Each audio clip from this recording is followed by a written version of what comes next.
이번 시간에는 무릎쓸 모자부터 살펴보겠습니다. 자, 무릎쓸 모자에는 보면 위에는 언뜻 보면 가로알처럼 보이지만 두건 모자입니다. 두건 모자에다가 밑에다가 눈목을 약간 좁게 쓰고 있죠.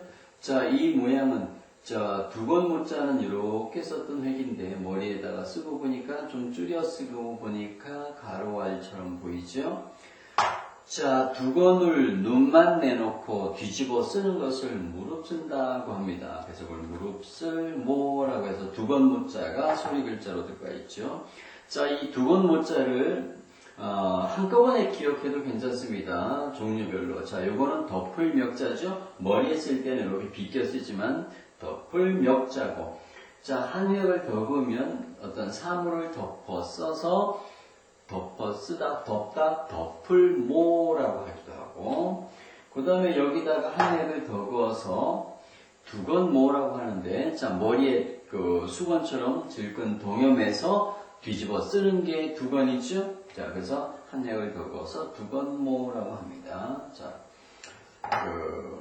모자 할 때도 사용되는 글자지요. 자, 여기다 이제, 마음심자에다가 두건 모자에서 눈목자를 이렇게 생략하고, 변형체로 쓰이고 있죠? 밑에다 또를 붙여서, 자, 요런 획이 나왔는데, 이 획은 무슨 획이냐면, 자, 두건을 눈만 내놓고 손으로 길게 늘여 쓴다. 그래서 길다는 뜻으로 이걸 길만이라고 하는 글자인데, 마음이 길게 축 늘어져 있어서 게으르다는 뜻이죠. 마음이 늘어져서 게으르기도 하고 또 거만하기도 하다는 뜻입니다. 그래서 거만할 만이라고 읽기도 합니다. 그래서 게으를 만, 거만할 만 두 가지로 기억해 주시고, 앞에다가 이제 물수를 변에 쓰고 있네요. 물수 변에다가 만자가 길만자가 소리 글자로 들어가고 있어요. 물이 길게 늘어져서 흐르니까 질펀하다. 그래서 이걸 질펀할 만이라고 썼네요. 자, 그 다음 글자는 이제 베풀선자가 좀 어려운 얘기인데요. 자, 뒷면 아래 쓴 글자가 펼선 또는 구할선이라고 하기도 하는데, 자, 요 모양은 안에다가 요 모양은 이렇게 빙빙 돌아가는 모양을 본따서 요거는 돌회자의 옛 글자죠.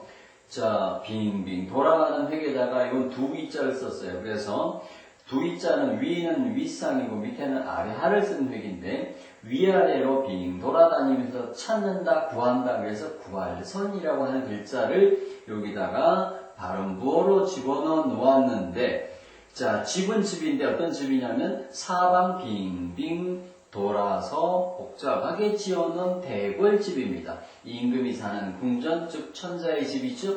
천자의 집이 펼쳐져 있어서 펼치다는 뜻으로 베풀선이라고 쓰게 된 것이죠. 자, 그 다음 글자를 보면 항상한자인데요. 항상한자에도 보면, 자, 마음심 옆에다가 구할선자를 쓴 것 같지만, 자, 요거는 그 획을 우리는 이렇게 고쳐 쓰겠습니다. 이거는 위에서 아래로, 하늘에서 땅으로 달빛이 뻗치다. 그래서 이걸 뻗칠금이라고 합니다. 내리 뻗치다, 뻗칠금자인데, 자, 마음이 길게 뻗쳐 있으니까 항상이다. 그래서 이걸 항상함, 마음이 한결같이 뻗쳐나가 있는 항상함이라고 썼습니다. 자, 이걸 속자로는 이렇게 구할선자처럼 써도 틀렸다고 하진 않겠지만 우리는 정자를 써버릇하는 게 좋겠습니다.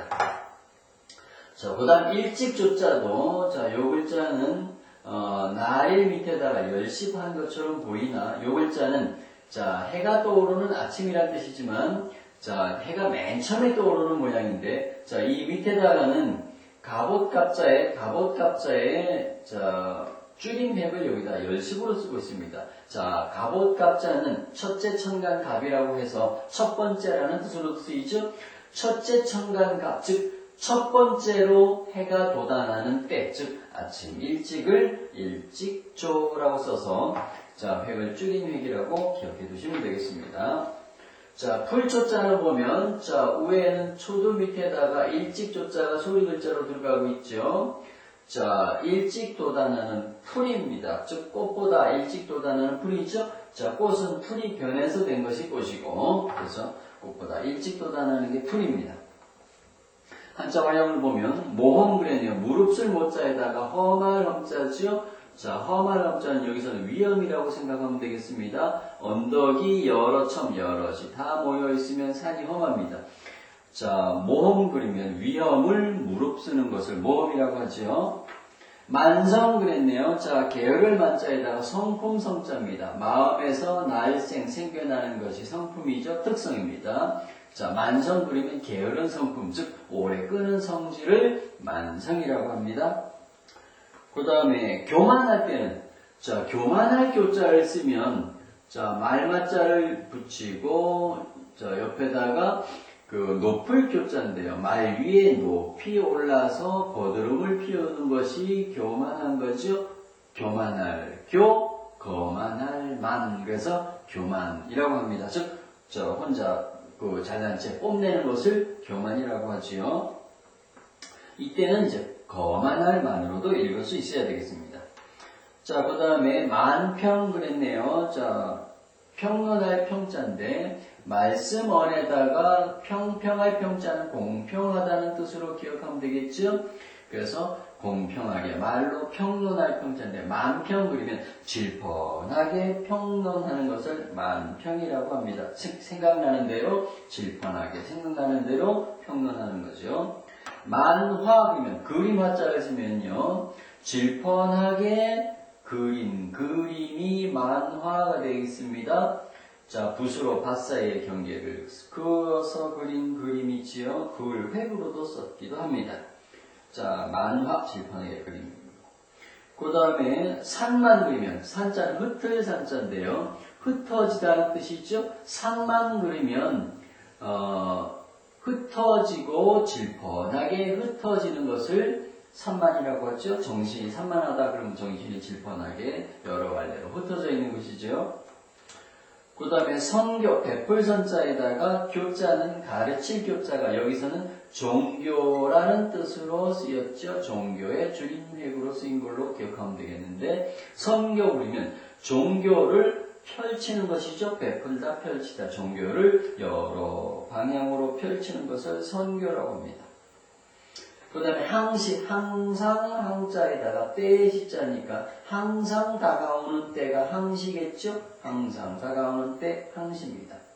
옆에는 항상 항자를 쓰면 항상항, 항상 상자네요. 자, 높일 상자에다가 수건거는 옷이죠. 천이죠. 자, 품위를 높이기 위해서 천을 몸에 항상 걸쳐서 항상 상이라고 합니다. 항상한 항상상을 썼으니까 항상 언제나 늘 이런 뜻이겠죠. 그 다음에 조만간을 했네요. 일찍 조자에다가 늦을 만자인데 날일에다가 면할 면자를 썼으니까 해가 할 일을 면해서 날이 점으로서 늦은 것이죠. 늦을 만자입니다. 자, 간자는 사이 간자를 쓰면요. 자, 일찍 또는 늦은 사이라는 뜻이니까 멀지 않아 아주 늦게도 아니고 아직 일찍도 아닌 사이를 조만간이라고 하죠. 그 다음에 초야 그러면 풀초자에다가 들야자인데 들야자에는 보면 자 마을 이자에다가 줄여자는 있는다는 뜻이죠. 마을 사이에 이어져 있는 들판입니다. 자 초야는 그 궁벽한 아주 사람들이 외딴 그런 시골을 초야라고 하죠. 자, 사자성어를 보면 초록동색이라고 그랬네요. 자, 풀초자에다가 오늘 배운 풀초자가 성어로 쓰이겠네요. 자, 녹자는 푸른 녹자인데, 자, 씨를 물들이면 푸른색인데 어떻게 물들이냐면 깎아 새길 녹자입니다. 자, 나무를 깎아서 새긴 물에다가 씨를 물들인 색이 푸른색이겠죠? 녹색입니다.